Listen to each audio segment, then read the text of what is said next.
All right, YouTube, Nikki Stees back again. So the Sixers snapped their 3-game losing streak, beating the Houston Rockets 118 to 113. The good news is the losing streak is over and we got the W. We're also done with our West Coast tour, if you will. Or I should reiterate that. We're at home, but we're done with the West Coast games. After 4 straight West Coast games, we'll be back playing against the East Coast, against the Chicago Bulls on Friday. So we got the W. We move up to 19 and 11, 19 and 10. Let me double check. Okay, 19 and 10 for the season, my bad. So 19 and 10 for the season. We got the dub, snapped the 3-game losing streak, which is great. Joel Embiid, he was sluggish in the first half, but he more than sure made up for it in the second half. 24 of his 31 points came in the second half. So Embiid certainly made up for it. You also had Seth and Tobias went for over 20, which is good. But it's also is a bit shaky. We're going against a Houston Rockets team that's struggling. And we managed to turn the ball over more than 20 times. Yikes. So we did get the win. That's a good thing. We also, like I said, we turned the ball over 20 times, which is ugly. And we also allowed the Rockets to make it a game late in the game. We were dominating through most of the game, but then toward the end, the Rockets, we almost let them off the hook there. We almost let them come back. But luckily, we were still able to hold on and get the 118-113 dub, which is a good thing. So that's always good, but the way they played those 4 games against the West Coast teams, losing 3 of them and even struggling to beat the Houston Rockets, it has me concerned a little bit. It does have me concerned a little bit, especially tonight, man, with some of those turnovers, man. 20 plus turnovers. It's amazing how our offense, like we looked so dominant, but yet so lackluster at the same time, if that makes any sense. Which is kind of odd how we looked so dumb. We were able to get to 118, but at the same time, we looked so lackluster, turning the ball over 20 times, man. But this is going to raise some concerns. Especially when you get to the playoffs, this is a team that's struggling in certain areas.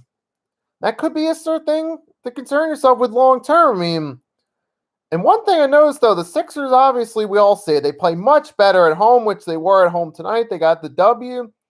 Remember, they had this 3 straight road games. They had 3 straight losses. But that's another concern. Sixers playing on the road, man. So it's like I'm seeing some good things, but I'm also seeing some things to concern myself with. Obviously, playing on the road's one of them. Obviously, playing against teams outside the conference, but particularly playing on the road, man, because that's where we always seem to struggle the most, because that's where we usually lose. But at home, regardless of how we play, we always seem to get it done, though. But, man, that's going to be a concern going into the playoffs, especially when you know you're going to have to travel at some point. Especially if you got to travel for critical Game 5s, Game 6, or possibly play a Game 7 on the road in critical situations. That could be something to concern ourselves with for the playoffs.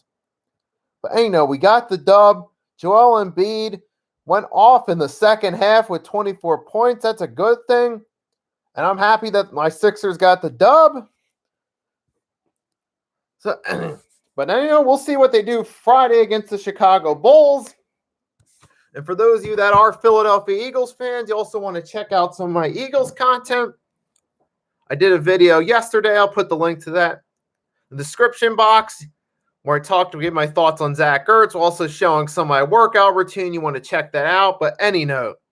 So the Sixers get the dubs, but, man, they're showing some concerns, especially with turning the ball over a lot.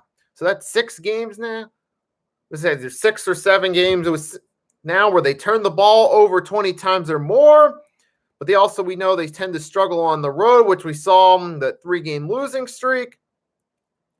And also we saw tonight some concerns with them letting the Houston Rockets get back into the game. Man. So for now, the Sixers, though, they do get a win. That's a good thing, but they're going to have to sharpen up on that a little bit, especially with turnovers. They're going to have to cut that out. They're having to sharpen up playing good all 4 quarters so they don't potentially blow leads going down the line. And But we'll have to see what happens. Those Sixers will be back in action on Friday against the Chicago Bulls, like I said.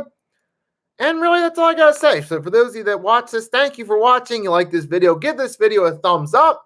If you're a Sixers supporter, give this video a thumbs up. More likes it gets, the more YouTube pushes it out for others to enjoy. If you haven't subscribed, subscribe and hit the notification bell.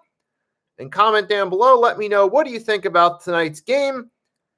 Do you think it's a good thing? What did you like? What did you dislike about the game? Comment anything Sixers related in the comment section below. And most of all, have a wonderful night. Nicky Steve signing off, and I'll see you next time.